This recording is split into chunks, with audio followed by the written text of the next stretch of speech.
ओम शांति। 17/7/26 के महावाक्य है। मीठे बच्चे, जय भारत भूमि निराकार बाप की जन्मभूमि है।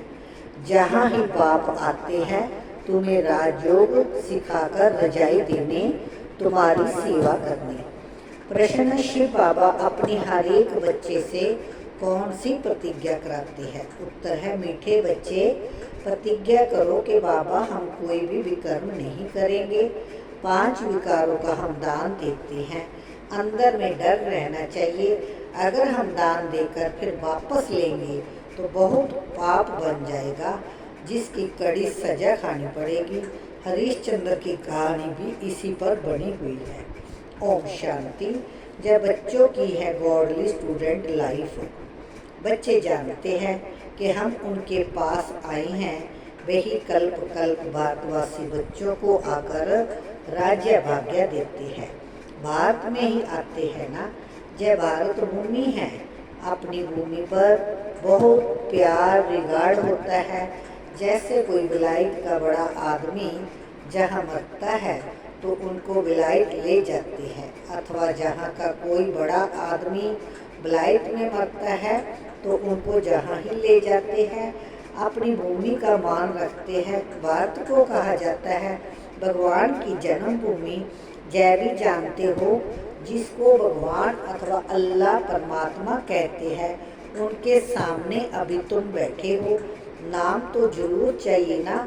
अल्लाह कहते हैं तो भी लिंग की पूजा करते हैं। ईश्वर अथवा खुदा कहते हैं तो भी जरूर उनकी निशानी चाहिए ना। लिंग को सब तरफ पूजते हैं। चित्रों में भी आजकल देवताओं के आगे परम पिता परमात्मा का चित्र लिंग दिखाते हैं। वह है सबसे ऊंचा, उनको अपना शरीर नहीं है, इसलिए निराकार कहा जाता है, साकार नहीं है। अभी तुम बच्चे जानते हो, हम उनके सामने कल्प कल्प हाजिर होते हैं। शिक्षा लेने के लिए भगवानोवाच है तो जरूर राजयोग सिखलाते होंगे। स्टूडेंट को राजयोग सिखाया था और वह राजा रानी बने थे। लड़ाई आदि की तो बात है नहीं। इन लक्ष्मी नारायण आदि ने लड़ाई से थोड़े ही बादशाही पाई है, बिल्कुल नहीं। दुनिया बिल्कुल नहीं जानती कि इन्होंने सतयुग में राजा कैसे पाया। अभी तुम बच्चे समझते हो हम बाप से राज्य ले रहे हैं, हम उनके सन्मुख बैठे हैं, वही बाबा है, श्री कृष्ण नहीं। श्री कृष्ण तो छोटा बच्चा है, वह है रचना। अभी बरोबर श्री कृष्ण अपना पद ले रहे हैं, जो फिर भविष्य में श्री कृष्ण कहलाएंगे। यह है सारी पढ़ाई की बात। तुम जानते हो बाबा हमको राजयोग सिखलाते हैं।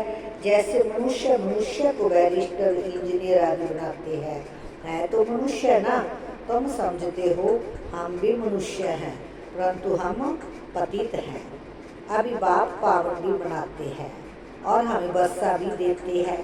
पावन दुनिया तो नई दुनिया ही होगी, नई दुनिया में है ही रजाई। अभी तुम बाप के सन्मुख बैठे हो। जैसे लौकिक बाप बच्चों को प्यार से बैठ समझाते हैं, जय है परलौकिक बचित्र बाप, जिसके लिए हम तुम गाते आए हो। तमेव माता च पिता तमेव। इस समय तुम जानते हो, जय अपना पाठ बजाते हैं। जो भक्ति मार्ग में हम गायन करते हैं, तुम कहते हो हम शिव बाबा के पास आए हैं। चिट्ठी भी लिखते हो, शिव बाबा केयर ऑफ ब्रह्मा। कोई को तुम पोस्ट दिखाओ तो बंडर खाएंगे, शिव बाबा केयर ऑफ ब्रह्मा। ऐसा तो कभी सुना नहीं है। शिव बाबा ब्रह्मा में आकर विष्णुपुरी की स्थापना करते हैं। सामने खड़े हैं, ऊपर में है शिव बाबा। शिव बाबा ने ब्रह्मा द्वारा स्थापना की थी ना, अब फिर कर रहे हैं। यह है प्रवृत्ति मार्ग। राज विद्या में भी बैरिस्टरी पढ़ाते हैं, तो मेल फीमेल दोनों पढ़ते हैं। फीमेल भी जज बैरिस्टर डॉक्टर आदि बनती है। यह भी प्रवृत्ति मार्ग है। सन्यासियों का है निवृत्ति मार्ग, वह अलग है। जय भी बाबा ने समझाया है। शंकराचार्य अगर नहीं आता तो पवित्रता का अंश नहीं रहता। भारत बिल्कुल ही जल मरता, जनूद है। भारत को थमाने के लिए भारत बहुत पवित्र था, फिर अपवित्र बना है। अभी भारत कितना कंगाल है। कहते हैं सोने की लंका समुद्र के नीचे चली गई। अब लंका तो सोने की हो नहीं सकती। यह सब कहानियाँ बैठ लिखी है जिससे फायदा कुछ भी नहीं। तुम बच्चे जानते हो बरोबर बाबा हमको बिल्कुल सहज याद के बल से कितना ऊंच बनाते हैं। बाप प्रतिज्ञा करते हैं अगर निरंतर याद करने का पुरुषार्थ करेंगे तो विकर्म विनाश हो जाएंगे। भक्ति मार्ग में भी याद करने का पुरुषार्थ किया है ना। क्यों याद करते हैं कि हमको साक्षात्कार हो। ऐसे नहीं याद करते कि कृष्णपुरी में हमको बादशाही मिल जाए, वह हम नर से नारायण बन जाए। नहीं, तुमको भी जय आश नहीं थी कि हम मनुष्य से देवता बने। गाते भी है मनुष्य से देवता की ये करत न लागी बात। तुम देखते हो बरोबर कलयुग के बाद सतयुग आएगा। कलयुग में इतने मनुष्य हैं, सतयुग में एक धर्म होगा। अभी तुमको आत्मा और परमात्मा का भी ज्ञान मिला है। दुनिया में एक भी मनुष्य नहीं जिसको आत्मा का ज्ञान हो। आत्मा में 84 जन्मों का पाठ कैसे नुदा हुआ है यह कोई जानते नहीं। यह अक्षर भी कभी कोई से नहीं सुने हैं। बाप तो है ज्ञान का सागर, पतित पावन निराकार। तुम जानते हो हमारी आत्मा अब पाप आत्मा से पुण्य आत्मा बन रही है। सतयुग में तो है सब पुण्य आत्माएं, यहाँ है पाप आत्माएं। ऐसे नहीं कि बहुत दान पुण्य करने वालों को पुण्य आत्मा कहा जाता है। नहीं, पुण्य आत्मा होते ही है सतयुग में। जहाँ जो मनुष्य दान पुण्य करते हैं उनको पुण्य आत्मा समझते हैं। वहाँ तुमको दान पुण्य आदि करने की दरकार नहीं रहती। वहाँ गरीब कोई होता ही नहीं। तुम वहाँ सदैव के लिए पुण्य आत्मा हो। तुम तन मन धन सब बेहद के बाप अर्थ देते हो, जिसको बलिहार जाना कहा जाता है। बाप कहते हैं पहले मैं बलिहार जाता हूँ, व तुम बाबा कहते हो पहले तुम बलिहार जाते हो, तब फिर 21 जन्मों के लिए बलिहारी मिलेगी। जय बातें अभी तुम अच्छी रीति समझते हो, डायरेक्ट सुनते हो। घर में रहते हो तो वहाँ मुरली आती है, दूर से सुनते हो। अभी तो बाप के सन्मुख बैठे हो। बाप कहते हैं बच्चों मैं तुम्हारा बाप भी हूँ। जहाँ अंधश्रद्धा की कोई बात नहीं। बाप भी है, टीचर भी है। बाप का बनने से वह शिक्षा देते हैं। तुम्हारी बुद्धि में अब सारा ज्ञान है। 84 का चक्कर भी तुमको समझाया जाता है। जो 84 जन्म लेने वाले नहीं होंगे वह समझेंगे नहीं। तुम समझते हो बरोबर हम 84 का चक्कर लगाकर अब वापस जाते हैं। बाप कहते हैं तुम आत्मा अशरीरी आई थी, फिर अशरीरी होकर वापस जाना है। तुम पवित्र आत्माएं होकर जाती हो। पवित्र बनने के लिए तुम पुरुषार्थ कर रहे हो। योग बल अर्थात याद बल से तुम पवित्र बन जाएंगे। योग अक्षर शास्त्रों का है, राइट अक्षर है याद। स्त्री को पति की अथवा पुरुष को पत्नी की याद रहती है ना। योग का अर्थ ही है याद। बाप भी कहते हैं मामेकम याद करो और संग बुद्धि योग तोड़। मुझ अपने बाप के साथ बुद्धि योग जोड़ो। याद करो, जितना याद करेंगे उतना तुम्हारे विकर्म विनाश होंगे। बरोबर भारत को कल्प कल्प वर्षा मिलता है। शिव जयंती भी मशहूर है। जैसे बुद्ध क्राइस्ट आदि की जयंती है वैसे निराकार शिव की जयंती है। वह ऊंचे से ऊंच हो गया। कृष्ण जयंती भी मशहूर है, परंतु वह क्या आकर करते हैं यह किसी को भी पता नहीं है। श्री कृष्ण सतयुग का प्रिंस था, जरूर उनको कोई ने ऐसा कर्म सिखाया होगा जो सतयुग का प्रिंस बना है।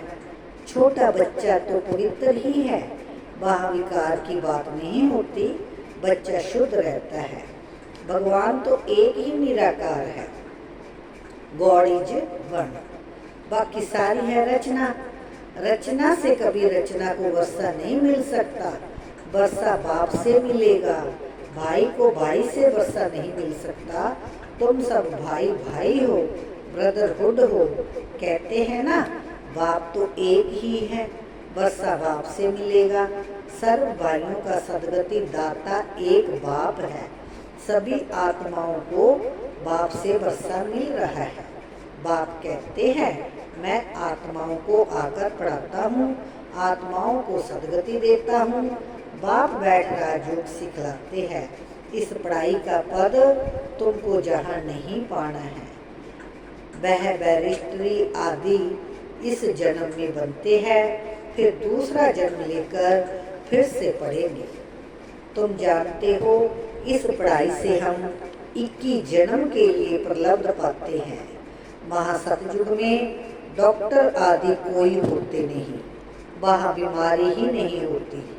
वहाँ तुम गर्व महल में रहते हो, जहाँ गर्व जेल में रहते हो, जहाँ बहुत सजाएं मिलती है। तब पुकारते हैं, इस जेल से बाहर निकालो, हम फिर कोई भूल नहीं करेंगे। धर्मराज से प्रतिज्ञा करते हैं, जहाँ तुमको शिव बाबा से प्रतिज्ञा करनी है। बाबा, हम कभी विकर्म नहीं करेंगे। 5 विकार हम आपको दे देते हैं। जय भी बाप जानते हैं कि विकार कोई ऐसे फट से नहीं छूटेगा। अंदर डर रहना चाहिए, हम विकारों का दान देकर फिर लेंगे तो बड़ा पाप हो जाएगा। जैसे राजा हरिश्चंद्र का मिसाल है। बाप जानते हैं, ऐसे नहीं कि 5 विकार झट से छूट जाते हैं, नहीं, टाइम लगता है। तुम्हारी कर्मातीत अवस्था होगी, तब लड़ाई लगेगी। जब 5 विकार है बड़े दुश्मन, उसमें भी मुख्य एक है देह अभिमान। उसका दान देना कितना मुश्किल है। घड़ी घड़ी बाप कहते हैं, अपने को आत्मा समझ, मुझ बाप को याद करो, परंतु जब होता नहीं है। देह अभिमानी बनने से फिर काम की चोट लगती है। देह अभिमान सबसे तीखा है। देही अभिमानी बनने की मेहनत है। मुख्य देह अभिमान आने से ही पाप हुए हैं। 5 विकार दान में देना पड़े, इसमें समय लगता है। साजन बिगर सजनिया तो जा ना सके। पहले साजन को जाना है, फिर सजनिया। साजन को आकर सब आत्माओं को ले जाना है। जब तक कर्मातीत अवस्था हो, तब तक पुरुषार्थ करना है। देह अभिमान आने से ही फिर भूलें होती है। कहते हैं बाबा, देह अभिमान में आकर विकार में गिरे, तूफान तो बहुत आएंगे। विकार का संकल्प आए, परंतु कर्मेंद्रियों से कभी कोई पाप नहीं करना। माया को जीतने के लिए कितनी मेहनत करनी पड़ती है। बाप कहते हैं, अगर शादी की हुई है तो पवित्र रह करके दिखाओ, तो सन्यासी भी देखेंगे। तुमको आमदनी देखो कितनी भारी है। पवित्र रह दिखाया तो बहुत ऊंच पद पाएंगे। तुम पर तो सब कुर्बान जाएंगे। बाबा भी महिमा करते हैं, भला पवित्र भी रहे, परंतु फिर योग भी चाहिए। योग में ही घड़ी घड़ी बिगड़ पड़ते हैं। देह अभिमान आ जाता है, पवित्र रहते हैं सो तो ठीक है। पवित्रता से ही पवित्र दुनिया में वर्षा पाएंगे, परंतु फिर माया से भी जोर रखेगी। माया भी जोर रखेगी। माया बहुत बार करती है। बाप समझाते हैं, जैसा होगा बहादुरी दिखलाते हैं, परंतु साथ साथ निरंतर याद भी रहे, तभी विकर्म विनाश होंगे। रुस्तम जो बनते हैं उसको माया भी बहुत सताती है। याद में मुश्किल रह सकते हैं। जो रह सकते हैं उनसे अनुभव पूछना चाहिए, क्या समझते हैं, कैसे रहते हैं। याद में रहने से विकर्म विनाश होंगे। यह बात ही बिल्कुल न्यारी है। जहाँ बैठे हो तो नशा चढ़ा हुआ है। यह भी समझते हैं भगवान एक ही निराकार है, ना कि श्री कृष्ण। वास्तव में श्री कृष्ण के लिए शास्त्रों में बातें लिख दी है। ओखली से बांधा, जय जय किया। वह कोई बातें है नहीं।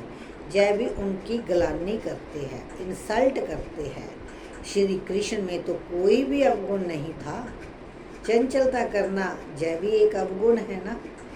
श्री कृष्ण तो बिल्कुल ही मर्यादा पुरुषोत्तम है। उनकी महिमा गाते हैं, सर्वगुण संपन्न है, 16 कला संपूर्ण है। गाया भी जाता है गुरु ब्रह्मा गुरु विष्णु, बोलो गुरु तो हमारा है नहीं। हम उनको ना गुरु ना ईश्वर मानते हैं। पतित पावन तो एक ही निराकार है ना। साकार गुरु कोई पतित पावन हो ना सके। इस समय तुम परम पिता परमात्मा की सारी जीवन कहानी को जानते हो। 5000 वर्ष में शिव बाबा का क्या पाठ बजता है जो तुम जानते हो बाप द्वारा। नॉलेज तो बाप है ना। सुख शांति आनंद का सागर जय महिमा उनकी है। बाप के पास खजाना है तो जरूर बच्चों को भी देते होंगे ना। अच्छा मीठे मीठे सिखिलरे बच्चों प्रति माता पिता बाप दादा का याद प्यार गुड मॉर्निंग। रूहानी बाप की रूहानी बच्चों को नमस्ते। हम रूहानी बच्चों की रूहानी माता पिता बाप दादा को नमस्ते गुड मॉर्निंग ओम शांति। कर्मातीत अवस्था को प्राप्त करने के लिए इन कर्मेंद्रियों से कोई भी भूल नहीं करनी। पवित्र रहने के साथ साथ याद में भी मजबूत बनना है। सदा पुण्य आत्मा बनने के लिए तन मन धन से बाप पर बलिहार जाना है। एक पर बलिहार जाने से, एक बार बलिहार जाने से 21 जन्म के लिए पुण्य आत्मा बन जाएंगे।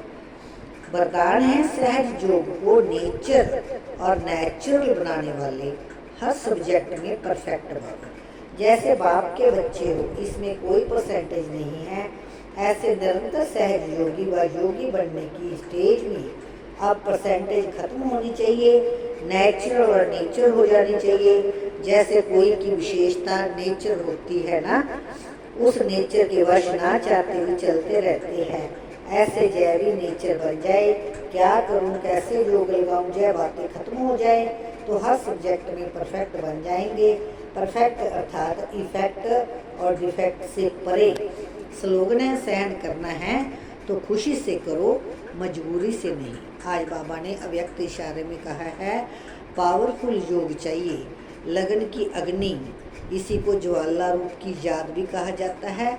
इसी याद से ही भ्रष्टाचार अत्याचार की अग्नि को समाप्त करेंगे और सर्व आत्माओं को सहयोग भी देंगे। अच्छा ओम शांति ओम शांति। थैंक यू बाबा, शुक्रिया शुक्रिया शुक्रिया। इस परम पिता परमात्मा के अमूल्य रत्नों को घर घर में पहुंचाएं। सब्सक्राइब करें, लाइक करें, शेयर करें। जय बाबा की सेवा है। जय बाबा की सेवा हमें पूरे विश्व में पहुंचाने का लक्ष्य लिए है। थैंक यू बाबा, शुक्रिया शुक्रिया शुक्रिया।